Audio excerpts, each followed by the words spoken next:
اس پر اتارا گیا۔ اب جب یہ زمین پر اترے تو حضرت آدم علیہ السلام ایک طویل عرصے تک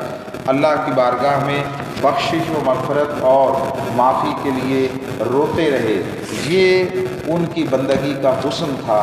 یہ ان کی بندگی کو اللہ کی بارگاہ میں قربت تک پہنچانے والی شے تھی۔ پھر جب وہ یہ روتے رہے اور اللہ کی بارگاہ میں ایک روایت کے مطابق 100 200 یا 300 سال تک یہ دقت طاری رہی، تو اب فرمایا کہ فتلقى آدم من ربہ کلمات، کہ انہوں نے اپنے رب سے کچھ کلمات سیکھ لیے۔ وہ کلمات کیا ہیں؟ مختلف لوگوں نے ان پر بحث کی ہے کہ یہ فلاں کلمات تھے، فلاں کلمات، ہم وہ تینوں چاروں اقوال جو ہے وہ شامل کر رہے ہیں، مگر ایک بات بڑی اہم سمجھنے والی ہے، وہ یہ کہ اگر اللہ نے واقعی ناراض ہو کر بطور سزا زمین پر اتارا تھا تو جو ایسا کرتا ہے کیا بھلا پھر وہ جس سے ناراض ہو جائے اسے خود کو راضی کرنے کے طریقے، کلمات اور الفاظ بھی کبھی سکھاتا ہے؟ نہیں، ایسا نہیں ہوتا۔ اللہ رب العزت کا انہیں کلمات سکھانا کہ ان کلمات سے پکارو تاکہ تمہاری وہ قبولیت توبہ ہو جائے اور تمہارے لیے پھر بلند مراتب اور زیادہ رب کی بارگاہ سے مقدر ہو جائے۔ تو وہ کلمات کیا تھے جو انہوں نے رب سے سیکھے؟ حضرت ابن عباس رضی اللہ تعالیٰ عنہ اور بعض دیگر ان کے نزدیک وہ کلمات تھے جو بصورت دعا قرآن مجید میں بھی اللہ نے شامل کیے۔ ربنا ظلمنا انفسنا وَإِن لَّمْ تَغْفِرْ لَنَا وَتَرْحَمْنَا لَنَكُونَنَّ مِنَ الْخَاسِرِينَ۔ حضرت عبداللہ بن مسعود رضی اللہ تعالیٰ عنہ ان کے نزدیک وہ کلمات یہ تھے، سبحانک اللہم وبحمدک وتبارک اسمک وتعالی جدک ولا الہ غیرک۔ اور حضرت وہب اور محمد بن کعب کے نزدیک یہ تھا، سبحانک اللہ وبحمدک عملت سوءا وظلمت نفسی فاغفر لی انک خیر الغافرین۔ یہ سارے کلمات اللہ کی بارگاہ میں استغفار کے لیے بڑے مجرب نسخے ہیں۔ اور شاہ عبدالعزیز محدث دہلوی نے طبرانی، بہقی اور حاکم کی روایتوں سے حضرت فاروق اعظم رضی اللہ تعالیٰ عنہ کا یہ قول کیا کہ وہ کلمات یہ تھے کہ انہوں نے اللہ کی بارگاہ میں عرض کیا، اللہم انی اسألک بحق محمد صلی اللہ علیہ وسلم، اے اللہ میں تجھ سے محمد صلی اللہ علیہ وسلم کے واسطے سے اور ان کے وسیلے سے ان کے حق کے طور پر جو ہے وہ مانگتا ہوں، سوال کرتا ہوں، مجھے معافی عطا فرما دے اور میری توبہ کو قبول کر لے۔ یہ حضرت شاہ عبدالعزیز محدث دہلوی نے تفسیر عزیزی میں بیان کیا، جو حضرت مولا علی کرم اللہ وجہ الکریم سے روایت ہے ابن المنظر کی، وہ یہ ہے کہ انہوں نے عرض کیا، اللہم اسألک بجاہ محمد عبدک و کرامتہ علیک ان تغفر لی خطیاتی، کہ مولا مجھے محمد صلی اللہ علیہ وسلم جو تیرے بندے ہیں ان کے صدقے سے میں سوال کرتا ہوں اور تیری بارگاہ میں جو ان کی عزت و کرامت ہے اس کا واسطہ دے کر کہ میری بخشش کر دے اور جو مجھ سے خطا ہو گئی وہ معاف فرما دے۔ علامہ سید محمد آلوسی حنفی بغدادی وہ یہ کہتے ہیں، وقیل را مکتوبا علی ساق العرش محمد الرسول اللہ فشفع بہ وَإِذَا أُطْلِقَتِ الْكَلِمَةُ عَلَىٰ عِيسَىٰ عَلَيْهِ السَّلَامُ فَتُطْلَقُ الْكَلِمَاتُ عَلَى الرُّوحِ الْأَعْظَمِ وَالْحَبِيبِ الْأَكْرَمِ فَمَا عِيسَىٰ بَلْ وَمَا مُوسَىٰ بَلْ وَمَا إِلَّا بَعْدَ مِن ظُهُورِ أَنْوَارِهِ زَهْرَةٌ مِّن رِّيَاضِ أَنْوَارِهِ۔ یعنی ایک قول یہ ہے کہ آدم علیہ السلام نے عرش پر محمد الرسول اللہ لکھا دیکھا تو حضور کو انہوں نے اپنی شفاعت کا ذریعہ بنایا، یعنی وہ کلمات محمد الرسول اللہ ہیں۔ علامہ آلوسی فرماتے ہیں جب قرآن مجید میں عیسیٰ علیہ السلام کو کلمۃ اللہ کہا گیا تو روح اعظم حبیب اکرم صلی اللہ علیہ وسلم پر کلمات اللہ کا بولا جانا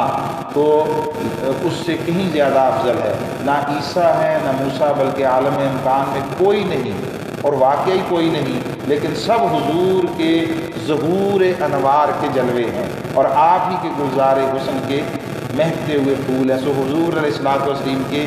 نام مبارک اور اسم پاک کے ذریعے اللہ کی بارگاہ میں جب انہوں نے توبہ کی، معافی مانگی تو اللہ رب العزت نے معافی کا اعلان کر دیا۔ اور ایک روایت یہ بھی ہے کہ اللہ رب العزت نے دریافت کیا۔ یہ جو اللہ کا سوال کرنا ہوتا ہے، دریافت کرنا ہوتا ہے، یہ کسی کی عزت و تکریم کے لیے ہوتا ہے، عطائے شرف کے لیے ہوتا ہے۔ تو پوچھا کہ اے آدم، تم نے محمد صلی اللہ علیہ وسلم کو کیسے پہچانا، کیسے جانا؟ تو انہوں نے عرض کیا کہ مولا جب تو نے مجھے خلق کیا، میں وجود میں آیا، اور میں نے جب جنت میں دائیں بائیں نگاہ اٹھا کر دیکھی تو عرش کے پایوں پر، جنت کے ستونوں پر، درختوں کے پتوں پر اور بڑی اہم جگہوں پر تیرے نام کے ساتھ یہ نام لکھا ہوا تھا، یعنی لا الہ الا اللہ محمد رسول اللہ۔ تو میں نے جان لیا کہ جس کے نام کو تو نے اپنے نام کے ساتھ جوڑ کر رکھا ہے وہ تیرا کوئی بہت محبوب اور تیرا بہت مقرب ہوگا۔ اللہ رب العزت نے فرمایا ہاں ایسا ہی ہے۔ سو اللہ رب العزت نے اس نام کے صدقے ان کی بخشش و مغفرت کا اعلان کیا جو ان کے حسب حال ہے۔ یہ جو انبیاء اپنے لیے استغفار کرتے ہیں اور اللہ کی بارگاہ میں خود کو گناہگار کے طور پر پیش کرتے ہیں،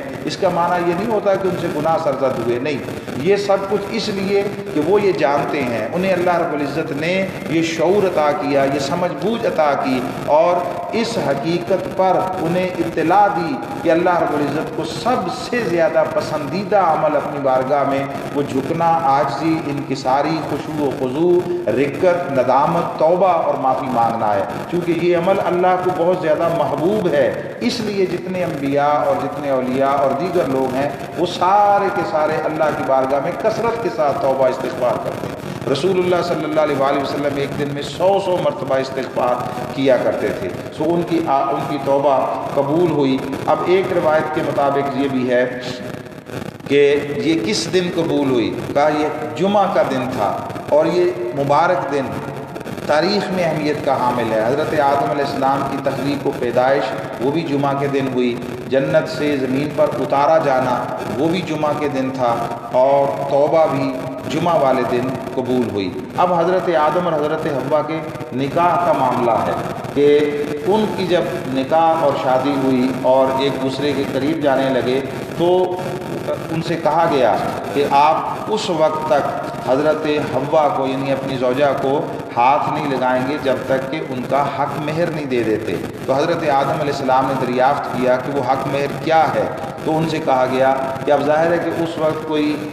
روپے، پیسے اور یہ جنس اور ان چیزوں کا تو معاملہ ہی نہیں تھا، یہاں سے تو ابتدا ہو رہی ہے انسانی زندگی کی۔ تو کہا گیا کہ تم رسول اللہ محمد الرسول اللہ صلی اللہ علیہ وسلم پر درود پاک پڑھو۔ تو ایک روایت کے مطابق 17 مرتبہ یا کم و بیش انہوں نے درود پاک پڑھا، اور یہ حضور علیہ الصلاۃ و تسلیم پر درود پاک پڑھنا یہ تاریخ انسانی کے سب سے پہلے نکاح آدم و حوا یہ اس کا حق مہر ٹھہرا، چونکہ یہاں سے قیامت تک انسانیت نے چلنا تھا، نبیوں نے آنا تھا، خود رسول اللہ صلی اللہ علیہ وسلم نے ان کی نسل میں آگے جو ہے وہ متولد ہونا تھا، تو اس لیے اس کا حق مہر وہ شے قرار دی گئی جو کائنات کی سب سے قیمتی شے اور متاع ہے، اور وہ ہے رسول اللہ صلی اللہ علیہ وسلم پر درود پاک پڑھنا۔ اب جب زمین پر اتار دیے گئے اور حضرت آدم علیہ السلام سرندیب ہندوستان کے علاقے میں، حضرت حوا وہ موجودہ جدہ کے مقام پر، تو اب دونوں ایک دوسرے کی تلاش میں نکلے۔ جب تلاش میں نکلے تو ان کی ملاقات عرفات کے مقام پر ہوئی۔ اس کو میدان عرفات کہتے ہی اس لیے ہیں، عرفات معرفت سے ہے، یعنی پہچاننے کی اور ملنے کی جگہ۔ تو حضرت آدم علیہ السلام وہاں پر حضرت حوا سے ملے۔ اب زمینی زندگی کی ابتدا ہوئی اور آپ کی نسل اور ذریت اس کے آگے فروغ کا اہتمام کیا گیا۔ اللہ رب العزت نے جو اہتمام کیا وہ یہ کہ حضرت حوا رضی اللہ تعالی عنہ ان کے ہاں ایک روایت کے مطابق 20 اور ایک کے مطابق 40 مرتبہ اولاد ہوئی، اور ہر مرتبہ جب اولاد ہوتی تو ایک بیٹا اور ایک بیٹی ہوتی۔ تو ایک دفعہ کہ جو بیٹا بیٹی ہوتے وہ آپس میں تو بہن بھائی ہوتے، مگر جو دوسری دفعہ والے ہوتے ان کے ساتھ ان کا نکاح ہوتا، اس دفعہ والے بیٹے کی اگلی دفعہ کی بیٹی کے ساتھ، اور اس دفعہ کے بیٹے والے کی اس دفعہ کی بیٹی کے ساتھ، اور اس طرح نسل انسانیت کو فروغ دینے کا اہتمام کیا گیا۔ یہ سلسلہ چلتا گیا حتیٰ کہ حضرت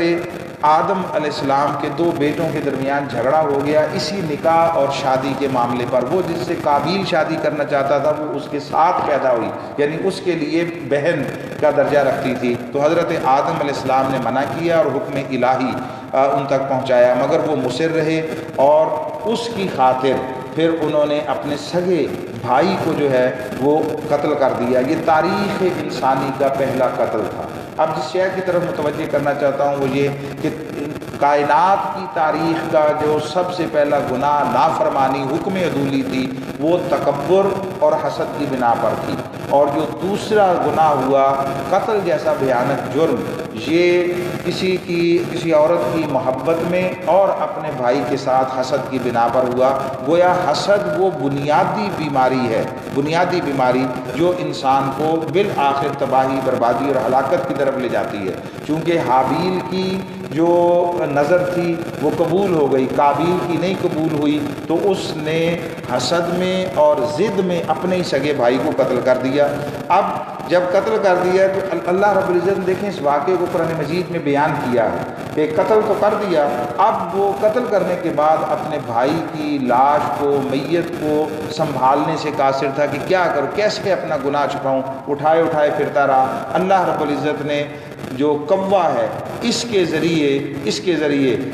جو مقتول تھا اس کی میت کو خراب ہونے سے اور اس کی تزہید یا اس کی تذلیل توہین ہونے سے بچانے کے لیے کوے کے ذریعے تعلیم دی کہ 2 کوے لڑے، ایک مر گیا تو جو باقی تھا، بچا تھا، جس نے مارا تھا اس نے پنجوں کے ساتھ زمین کھود کر دوسرے کوے کی لاش کو اس میں جسم کو ڈال کر اوپر مٹی ڈال دی۔ تو قابیل کو بھی یہ بات سمجھ آئی اور کہنے لگا میں کتنا ناسمجھ ہوں اور میں کتنا جو ہے وہ محروم علم ہوں کہ مجھے یہ بھی نہیں معلوم کہ میں نے یہ کیسے کرنا۔ تو یہ پہلا قتل تھا تاریخ انسانی کا۔ اب یہ بات ذہن میں رکھیں کہ ایک قتل ہو گیا ہے تو اس کے مقابل جوڑ میں ایک دوسری بچی ہے جس کا نکاح ہونا ہے۔ اللہ رب العزت نے پھر یہ ایک موقع حضرت آدم علیہ السلام کی پوری زندگی میں ہے کہ جب ان کے ہاں واحد اولاد پیدا ہوئی اور وہ تھی حضرت شیس علیہ السلام۔ چونکہ حضرت شیس علیہ السلام کے لیے جوڑ پہلے سے تھا اس لیے وہ عطا کیے، اور وہاں سے پھر آگے ایک سلسلہ چلا۔ یہ حضرت شیس علیہ السلام ان کے اکیلے متولد ہونے کی ایک حکمت یہ بھی تھی کہ ان کی پیشانی میں اور ان کی پشت میں نور محمدی صلی اللہ علیہ وآلہ وسلم کو منتقل ہونا تھا، تو اللہ نے پہلے دن سے اہتمام کیا کہ اپنے محبوب کے نور کو منتقل کرنے کے لیے ہمیشہ منفرد، تنہا، یکتا اور یگانہ وجودوں کو منتخب کیا، یعنی اس میں کسی دوسرے بہن بھائی کی شرکت بھی اللہ کو گوارا نہ ہوئی، وہ تنہا حضور علیہ الصلوۃ والتسلیم کے نور کے امین ہوئے، اور اس طرح آگے یہ سلسلہ چلا۔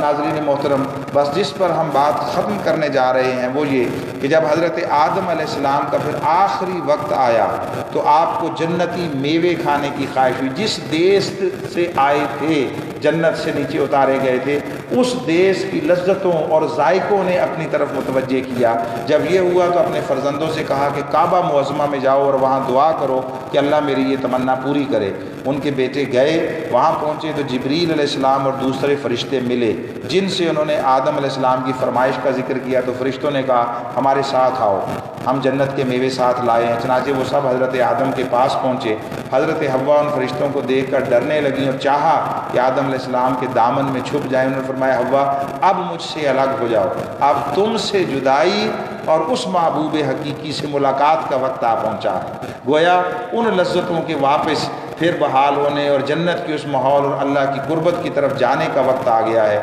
میرے اور رب کے قاصدوں کے درمیان آڑ نہ بنو۔ اس طرح فرشتوں نے حضرت آدم علیہ السلام کی روح قبض کی، اور فرشتوں نے آدم علیہ السلام کے بیٹوں کو کہا کہ جس طرح ہم تمہارے والد کے کفن دفن کا اہتمام کریں گے، اس طرح تم فوت ہونے والے لوگوں کا کفن دفن کیا کرنا۔ جنت کی خوشبو، جنتی جوڑے اور وہ سارا کچھ فرشتے جنت سے لے کر آئے، تو ان کو غسل دیا، کفن پہنایا اور ان کا جسم مبارک کعبہ میں لائے۔ جتنے فرشتے تھے انہوں نے نماز جنازہ ادا کی، جبریل امام تھے، اور سارے فرشتوں نے ان کی ابتدا میں نماز جنازہ حضرت آدم علیہ السلام کی ادا کی۔ پھر مکہ معظمہ سے 3 میل کے فاصلے پر ایک روایت کے مطابق مقام منا میں لے گئے جہاں حاجی قربانی کرتے ہیں، اور اسی جگہ حضرت ابراہیم علیہ السلام نے حضرت اسماعیل کی قربانی کی۔ وہاں مسجد خیف کے قریب جو بغلی قبر کھود کر ان کو دفن کیا گیا، اور حضرت حوا کی قبر جدہ میں ہے، اور بعض روایات کے مطابق دونوں کی قبر حرم میں طواف کی جگہ پر ہے، یعنی جو مطاف ہے وہاں پر دونوں کی قبریں ہیں، اور یہاں پر کثیر انبیاء کی قبریں ہیں، چونکہ یہاں قیامت تک اللہ کا نام لیا جانا، تلبیہ اور توحید کی بات کی جاتی رہنی ہے، اس لیے انبیاء کو وہاں پر دفن کیا گیا تاکہ یہ جگہ بھی مبارک رہے اور اس کی برکتیں ان کو عالم برزخ میں بھی نصیب ہوتی رہیں۔ ناظرین محترم، ہمیں ان واقعات کی روشنی میں اپنے لیے زندگی کے کچھ اصول وضع کرنے ہیں، اور اس میں سب سے اہم شے یہ ہے کہ حسد سے بچا جائے، حسد سے اجتناب کیا جائے۔ کسی پر اللہ کا کسی اعتبار سے علم، عمل، تقوی، طہارت، زہد و ورع، دنیاوی جاہ و منصب، مال، دولت، عزت، شہرت، مرتبہ، جو کچھ بھی ہو اس کے ساتھ حسد نہ کیا جائے، اور اس سے یہ سب کچھ چھن جانے کی خواہش نہ کی جائے۔ اپنے لیے رب سے جو کچھ مرضی طلب کیا جائے، جس نے کسی اور کو کچھ دیا ہے وہ اس سے کہیں بڑھ کر آپ کو دینے کی